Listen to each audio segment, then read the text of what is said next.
ఒక్కొక్కటి ఒక్కొక్క షాక్ చెప్తున్నాయి. అసలు ఎలిగింపబడడానికి అసలు ఇష్టం లేదు, ఇష్టపడట్లేదు అని చెప్పేసి సరే అని చెప్పేసి 4th క్యాండిల్ ఉంది కదా పిల్లలు, దానికి కూడా అడిగాడంట.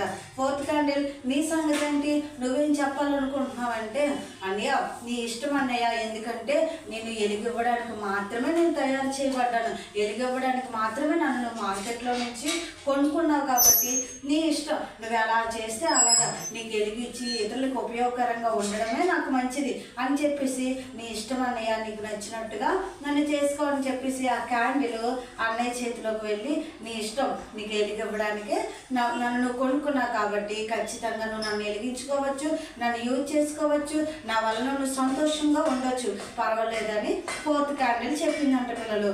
అయితే అన్నయ్య దాన్ని బట్టి చాలా సంతోషించాడంట. ఈ 3 క్యాండిల్స్ మాత్రం అసలు వెలిగించుకోవడానికి, అన్నయ్యకి వెలిగనివ్వడానికి మాత్రం ఇష్టపడలేదు.